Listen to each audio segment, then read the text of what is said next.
Hörmətli izləyicilərimiz, yepyeni bir videona sizin qarşınızdayım. Kombilər haqqında danışacaq. Özəlliklə mən sizlərə bugünkü gündə Makterim kombisini təqdimatını edəcəyim. Arxamda içini açıb tökmüşəm ortalığa. Bu Makterim kombisini birlikdə incələyəcək. Baxaq görək bu kombinin içində nə detallar var. Bu kombini almağa dəyərmi, yoxsa dəyməzmi? Sizlər də istədiyiniz kombini məsələn şərhdə yaza bilərsiniz. Həmin kombini incələyəcək. Hər gün bir video çəkib paylaşacağım ki, kombilər haqqında, keyfiyyətli kombilərin hər birinin videolarını çəkəcəm. İçin detallarını çəkib sizə təqdim edəcəm. İndi isə video keçid edək. Bu hal-hazırda gördüyünüz Makterim kombisidir. Çin istehsalıdır. 26'lıqdır. Üz görünüşü bu hissədədir. Sadə bir ekranın təchiz olunubdur. Söndürüb yandırma, reset, radiatorun dərəcəsini artırıb azaldılması. Qış rejimi, yay rejimi, isti suyun artırıb azaldılması. Ekran kartı çox sadədir və rahatdır. Orta, nəsilli, yaşlı insanlar da rahat bir şəkildə istifadə edə bilər. Deməli, Wi-Fi sistemi ilə təchiz olunubdur. Uzaqdan idarə edilməsi yaxşı işləyir. Mənim özüm sınaqdan da keçirtmişəm. Əsasən də bağ evlərində deyirdilər ki, Wi-Fi biz qoşduraq. O da termostatı. Bir həftə qabaqcadan, məsələn, həftə sonları gedəcək, cümə günləri, məsələn, qoşaq işləsin, ev qızsın. Artıq 200-250 manat o avadanlığı almağa ehtiyac yoxdur. Bu kombinin üzərində vardır. Uzaqdan söndürüb yandırma, uzaqdan dərəcəni artırıb azaltmaq var. İndi isə kombinin içinə keçək. Bu kombi həqiqətən də çox keyfiyyətli kombidir.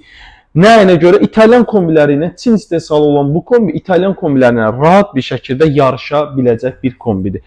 Deməli, Danimarkanın istehsal etdiyi Grundfos dövrə nasosundan istifadə olunubdur. Bu İtalyan, Alman, Türk kombilərində ən çox yayılan dövrə nasosudur. Sigma 845 qaz qlapanından istifadə olunubdur. Bu da İtalyanın istehsal etdiyi qaz qlapanıdır.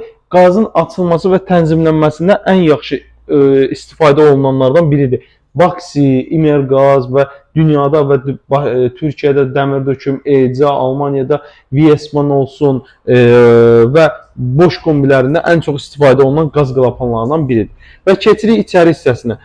Bronz rəngdə bloklardan istifadə olunubdur. Turbin standart bildiyimiz turbindir. Əsasən də baymaklarda və yaxud ECA kombilərində ən çox istifadə edilən turbindir. Sadə təzyiq datçıqı qoyulubdur. Sadə 3 şnurlu step motorumuzdur və plaka eşanjörü böyükdür. Bu da çox yaxşı bir göstəricidir və sensorları isə Çinin istehsal etdiyi sensorlarda, yəni şnurlu sensorlardan istifadə olunub.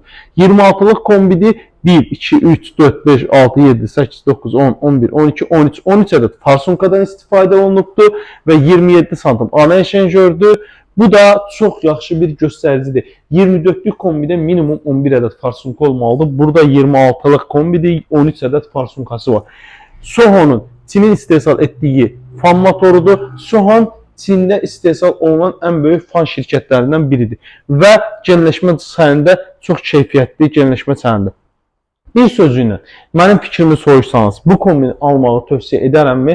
Əlbəttə ki, tövsiyə edərəm. Bu kombini mən hətta Türk kombilərindən də üstün bilirəm. Çin kombisi olan bu Makterim İtalyan kombiləri ilə də yarışa biləcək bir kombidir. Yəni bu qədər. Hər hansı bir məlumat üçün mütləq şəkildə videoya şərh yazıb paylaşmayı, bəyənməyi unutmayın. Məni takip etmirsinizsə də takip edin. Çünki hər gün bir dənə kombinin içinin detallarını açıb göstərəcəm.